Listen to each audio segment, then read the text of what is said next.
پتہ لگانا ضروری ہے۔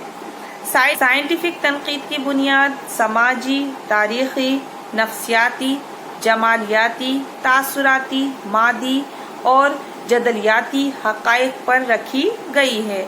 سائنٹیفک تنقید فنکار کی شخصیت اور اس کی تخلیق کا مطالعہ اس کی ادبی، جمالیاتی، لسانی اور فنی خصوصیات کو پیش نظر رکھ کر کرتی ہے۔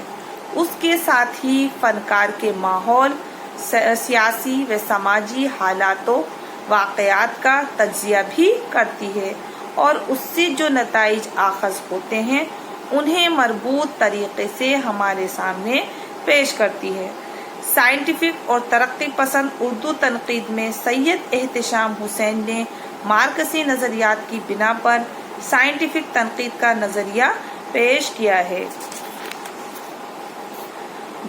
بقول پروفیسر احتشام حسین کے سائنٹیفک نقطۂ نظر وہ ہے جو ادب کے زندگی کے معاشی، معاشرتی اور طبقائی ربط کے ساتھ متحرک اور تغیر پذیر دیکھتا ہے۔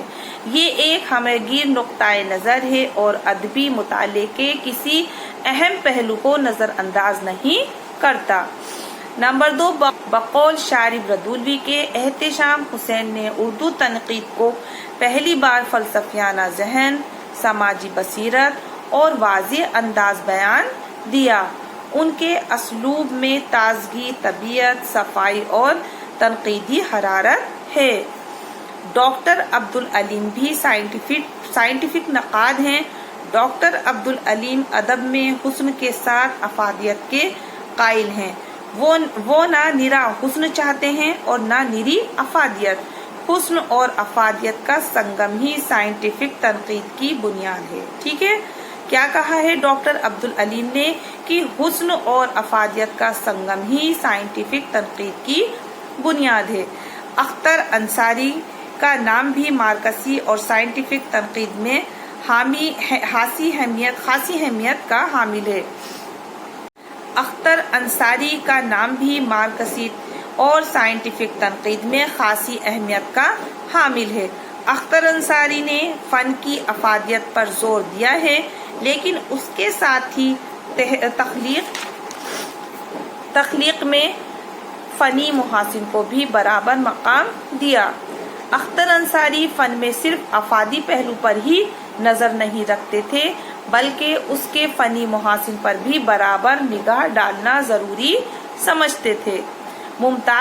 بقول ممتاز حسین کے سائنٹیفک نظریہ تنقید پر زیادہ بہتر طریقے سے کاربند ہے۔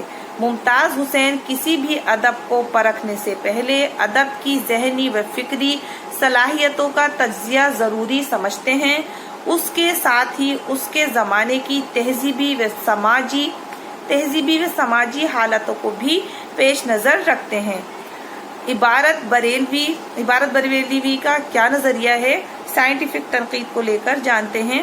اپنے نظریات کی بنا پر، یہ عبارت بریلوی کا کہنا ہے، اپنے نظریات کی بنا پر ممتاز حسین کے ہم نوا ہم خیال ہیں۔ وہ کہتے ہیں کہ نقاد اس وقت تک کامیاب نہیں ہو سکتا جب تک کہ وہ زندگی اور ادب کے بارے میں اپنا کوئی واضح نقطۂ نظر نہ رکھتا ہو۔ اس نقطۂ نظر کی بنا پر ہی نقاد عملی تنقید پیش کر سکتا ہے۔ عبارت بریلوی اپنی عملی تنقید میں سائنٹیفک اصول کو بروئے کار لاتے ہیں۔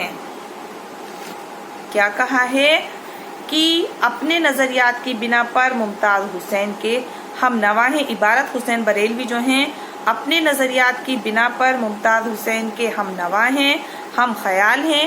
وہ کہتے ہیں کہ نقاد اس وقت تک کامیاب نہیں ہو سکتا جب تک کہ وہ زندگی کی اور ادب کے بارے میں اپنا کوئی واضح نقطۂ نظر نہ رکھتا ہو۔ اس نقطۂ نظر کی بنا پر ہی نقاد عملی تنقید پیش کر سکتا ہے۔ عبارت بریلوی اپنی عملی تنقید میں سائنٹیفک اصول کو بروئے کار لاتے ہیں۔ آج کے نوٹس جو تھے ہمارے سائنٹیفک تنقید کے متعلق تھے۔ آج کیا جانا ہم نے سائنٹیفک تنقید کے بارے میں جانا۔ میری اپنی جانب سے یہی کوشش رہے گی کہ بہتر سے بہتر نوٹس بنا کر آپ تک پہنچاؤں جس سے کہ آپ کی پڑھائی میں آسانی کا سبب بنے۔ اور میں آپ سے معذرت چاہوں گی، اصل میں کہیں آئی ہوئی ہوں، تو ہو سکتا ہے آپ کو میری وائس کلیئر نہ پہنچ رہی ہو، تھوڑا ادھر ادھر سے ڈسٹربینس آ رہی ہو، اس کے لیے معذرت طلب کروں گی۔ دوسرا یہ ہے کہ مجھے دعاؤں میں یاد رکھیے گا اور میرے حق میں بھی دعا کیجیے گا۔ انشاءاللہ تعالی اللہ نے چاہا میری کوشش یہی رہے گی کہ میں جلد سے جلد سبھی نوٹس آپ تک پہنچا دوں۔ دعاؤں کی درخواست ہے، مجھے دعاؤں میں یاد رکھیے گا۔ انشاءاللہ نیکسٹ ویڈیو میں ملتے ہیں نئے نوٹس کے ساتھ۔ اللہ حافظ، السلام علیکم۔